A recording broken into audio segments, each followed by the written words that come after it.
13 round की जो मतगणना है वो अभी भी बाकी है, लेकिन आप ये मान सकते हैं कि 19वें राउंड में ये 50,000 की बढ़त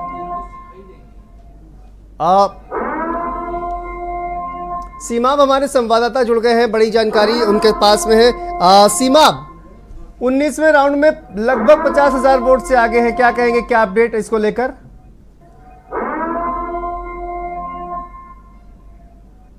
सीमाब देखिए, अब लगभग 50,000 वोट से अब आगे चल रहे हैं 49,000 वोट से, तो क्या अपडेट इसको लेकर अब सामने आ रही है? और देखिए इसी पर हमारे साथ स्टेट हेड वीरेंद्र सिंह जी हमारे साथ जुड़ गए हैं। वीरेंद्र जी, अब 19 राउंड के बाद 49,000 जो एक लीड है वो लेती हुई समाजवादी पार्टी दिखाई दे रही है, किस तरह से आप देखते हैं?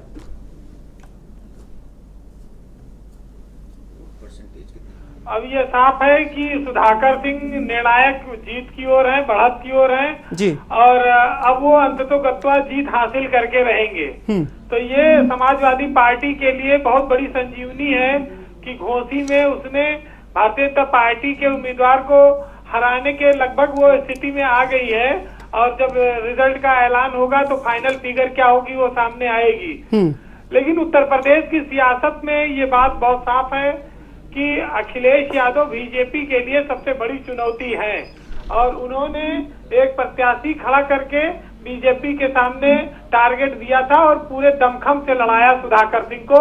और सुधाकर सिंह की जो अपनी छवि थी वो इन वोटों में दिख रही है कि किस तरह से उनको समर्थन मिला है और कितना ज्यादा वोट उनको मिला है। भाजपा की ओर से दारा सिंह चौहान कैंडिडेट बनाए गए, लेकिन वो सपा से विधायक थे, उन्होंने लालच में इस्तीफा दिया कि वो इस्तीफा देकर बीजेपी से फिर जीतकर वो मंत्री बन जाएंगे। इस लालच में वो गए थे और बीजेपी ने उनको पूरी ताकत से चुनाव लड़ाया। सारे मंत्री, विधायक, डिप्टी सीएम, मुख्यमंत्री सबने उनके लिए प्रचार किया, लेकिन उनकी छवि उनको ले डूबी, वो कारगर नहीं हुए, वो उबार नहीं पाए दारा सिंह को। और स्थानीय जनता की जो नाराजगी थी, जिसके नाते दारा सिंह इतने नीचे जा चुके हैं इस समय वोटों की गिनती में, तो ये साफ है कि उत्तर प्रदेश की सियासत में विपक्ष ने एक बहुत बड़ी चुनौती पेश की है भाजपा के सामने, और खास तौर से समाजवादी पार्टी और अखिलेश यादव ने। ये मऊ की जीत, मऊ से घोसी की ये जो जीत है, ये लोकसभा चुनाव के पहले का अंतिम चुनाव है विधानसभा का। अब इसके बाद लोकसभा चुनाव में जाना होगा लोगों को, तो तैयारी के लिहाज से, मनोबल के लिहाज से, और ये कहा जाए तो सवर्णों को अपनी ओर खींचने के लिहाज से समाजवादी पार्टी ने एक बड़ा दांव मारा है। ये माना जाता था कि जब से योगी मुख्यमंत्री बने उत्तर प्रदेश के, तब से खास तौर से ठाकुर योगी के साथ है और उनको वोट करता है।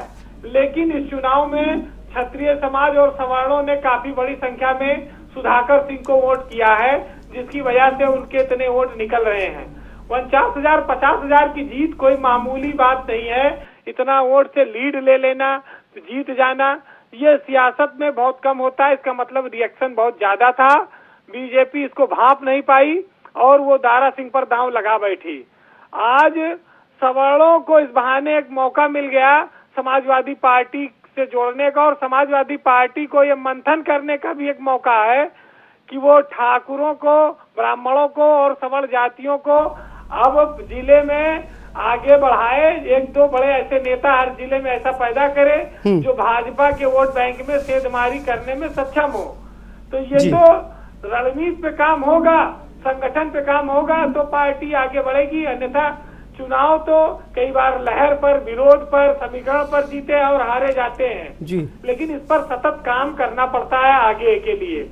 अब ये समाजवादी थिंक टैंक से जो लोग जुड़े हैं उनको सोचना होगा कि वो आगे इस तरह से कैसे काम करें, क्योंकि अभी भी बहुत बड़ी संख्या में ठाकुर, ब्राह्मण, सवर्ण मतदाता भाजपा के साथ है। ये उपचुनाव है, इस जीत को आप इस रूप में देखिए कि उसने आपकी ओर एक बार एक कदम बढ़ाया है। अगर आप उस कदम का सम्मान नहीं करेंगे तो वो फिर वापस बीजेपी की तरफ जाएगा, चला जाएगा। तो ये सपा के नेताओं की जिम्मेदारी है कि वो अब सवर्णों को अपनी ओर मिलाने की कोशिश करें, उसको वोट में बदलें, उनके नेताओं का भी सम्मान बढ़ाएं। हालांकि देखिए बीजेपी एक बहुत बड़ी पार्टी है। इस एक जीत हार से बीजेपी की सरकार पर, योगी की सरकार पे कोई असर नहीं पड़ता है, लेकिन संदेश गलत चला गया, संदेश चूक का चला गया और बीजेपी की हार का चला गया। एनडीए का गठबंधन बनने के बाद ये बीजेपी की हार पहली हार होगी। हालांकि अभी अधिकृत घोषणा नहीं हुई है, लेकिन हार के कगार पर है एकदम। अब कभी भी जो है बीजेपी इस बात को स्वीकार कर लेगी कि घोसी में उसको हारना पड़ा है। तो ये एक बड़ा इलेक्शन है उत्तर प्रदेश का, और इस इलेक्शन के जो निहितार्थ हैं, संदेश हैं, वो साफ है कि लड़ाई बहुत तगड़ी होगी लोकसभा चुनाव की, इसलिए बहुत मजबूती से लड़ना होगा। देखिए, एक बात और कही जा रही है कि दारा सिंह चौहान को स्थानीय भाजपा कार्यकर्ता पसंद नहीं कर रहे थे जी। वो इसीलिए उनके साथ उत्साह से नहीं जुड़े।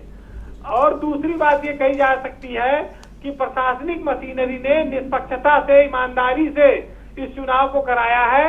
जो आरोप हर बार लगता था कि पक्षपात हो जाएगा, पुलिस का दुरुपयोग हो जाएगा, उससे इस बार भाजपा सरकार बची है। तो ये दोनों बातें हैं, और फेयर इलेक्शन का जो परिणाम है, जो उसके नतीजे अभी चल रहे हैं सामने, वो देख सकते हैं उत्तर प्रदेश में लोग कि सुधाकर सिंह एक समाजवादी पार्टी के लिए बहुत बड़ी उम्मीद की किरण बनकर उभरे हैं, और उन्होंने समाजवादी पार्टी के माथे पर तिलक लगाने का एक अवसर दिया है। जी बहुत बहुत शुक्रिया वीरेंद्र जी आपका इस तमाम अपडेट के लिए। तो देखिए, एक बार फिर से जो हमारे तमाम दर्शक हैं उनको बता दें, 29वां राउंड है, 29वां राउंड, और इसमें 49,000 मतों से सुधाकर सिंह आगे चल रहे हैं। यानी कि 3 राउंड की ही अब मतगणना बाकी है, और आने वाले 3 राउंड में कितना परिवर्तन होगा इसका अंदाजा आप लोग लगा सकते हैं। कृष्ण मोहन पांडे जी, मैं आपसे प्रतिक्रिया लेना चाहूंगा, लेकिन उससे पहले देखिए बड़ी जानकारी सामने